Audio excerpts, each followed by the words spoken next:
এক সিনেমা হলের পাশ দিয়ে যাচ্ছিলাম, ঠিক সেই সময় দেখলাম আমার ছাত্রী তার বয়ফ্রেন্ডের হাত ধরে সিনেমা হল থেকে বের হচ্ছে। আমাকে দেখেই মাথা নিচু করে গনগন করে আমার পাশ দিয়ে চলে এলো। আমি দেখেও না দেখার ভান করে সেখান থেকে চলে আসলাম। পরের দিন আমি যখন তার বাড়িতে তাকে পড়াতে গেলাম, যাওয়ার সাথে সাথেই তার বাবা আমার কলারটা ধরে বলল, তোর এত বড় সাহস, এত বড় স্পর্ধা, তুই আমার মেয়েকে খারাপ ইঙ্গিত দিস, আমার মেয়ের দিকে বাজে নজরে তাকাস। এই বলে সে আমার ডান গালে একটা থাপ্পড় মারলো। তখন আমি অবাক হয়ে বললাম, আঙ্কেল কি হয়েছে? আমি তো কিছুই বুঝতে পারছি না। আর এমন কথা আপনাকে কে বলেছে? তখন সে বলতেছে, কে আবার বলবে? আমার মেয়ে বলেছে, কালকে তুই আমার মেয়েকে বাজে প্রস্তাব দিয়েছিস, কুপ্রস্তাব দিয়েছিস। এখনই আমার বাড়ি থেকে বের হয়ে যা।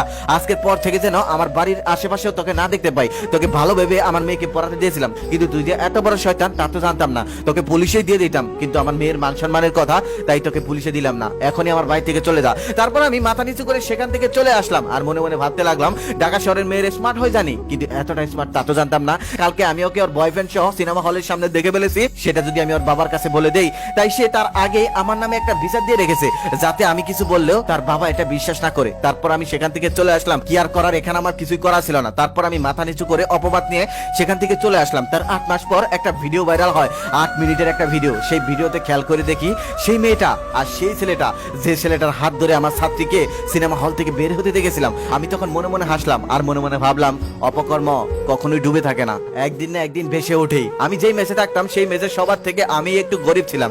একদিন আমার রুমমেটে 4,000 টাকা হারিয়ে যায়। ঠিক সেই দিনই আমি একটা শার্ট কিনেছিলাম। তারপর বাসায় আসতেই সবাই আমাকে সন্দেহ করতে থাকে। পাশের বাসার এক বড় ভাই ছিল, তাকে সবাই মানতো। সে এসে সোজা বলে দিল আমি নাকি তার ব্যাগ ধরেছি, আমি নাকি তার টাকা নিয়েছি, সে নাকি শিওর। তারপর আমি সেমিস্টার ফ্রি থেকে 4,000 টাকা দিয়ে দিলাম আর চোরের অপবাদ দিয়ে সেই ম্যাচ থেকে বের হয়ে আসলাম।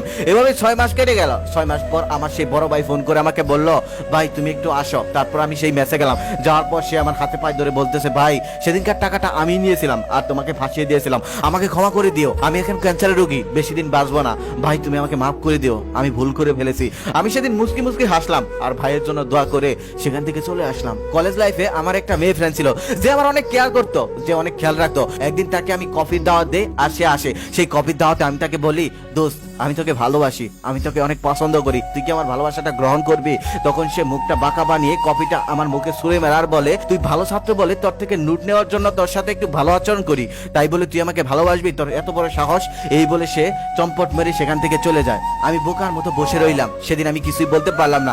আসলে সে আমার সাথে এত সুন্দর আচরণ করতো আর এত কেয়ার করতো, আমি মনে মনে ভাবতাম সে আমাকে ভালোবাসে, বলতে পারছে না তাই আমি বলি। আমি তো আর জোর করিনি, সে না করলেও তো পারতো। তারপর অনেক বছর পর তার সাথে আমার দেখা। তার মুখটা মলিন ছিল। তাকে আমি জিজ্ঞেস করলাম, কি অবস্থা, কেমন আছিস, এখন কই থাকিস? তখন সে উত্তরে বলল, বাবার বাড়িতে আছি। আমি তখন বললাম, কেন বিয়ে হয়নি? তখন সে বলল, বিয়ে হয়েছিল এক বড় লোকের ছেলে কাছে, সে অনেক অত্যাচার করে, নেশা করে, তাই আমি তাকে ফেলে চলে এসেছি। আমি তখন মাথা নিচু করে রইলাম। আর সে বলল, সেদিন যদি আমি তোর কথাটা মেনে নিতাম তাহলে হয়তো আমার জীবনে এমনটা হতো না। আমি তখন মাথা নিচু করে সেখান থেকে চলে আসলাম। কাউকে ভালো না বাসুন, মায়া করুন, মায়া না করুন, দূরে চলে যান, তবে আঘাত দিবেন না, কষ্ট দিবেন না। মানুষের মনে আঘাত দিয়ে কেউ কখনো ভালো থাকতে পারে না, সুখে থাকতে পারে না। আমাদের সমাজে এমন অনেক মানুষ আছে যারা মানুষকে কষ্ট দিতে ভালোবাসে, যারা মানুষকে বিপদে ফেলতে ভালোবাসে। তবে একটা কথা মনে রাখবেন, যারা এমন কাজটা করে থাকে তারা জীবনেও ভালো কিছু করতে পারে না। মানুষকে মায়া করুন, মানুষকে সহযোগিতা করুন, তাহলে আপনার সাথেও ভালো কিছুই হবে। একটা কথা মনে রাখবেন, মানে আল্লাহ তাআলা কিন্তু মাফ করে দেয় না, হিসাব মনে রাখে।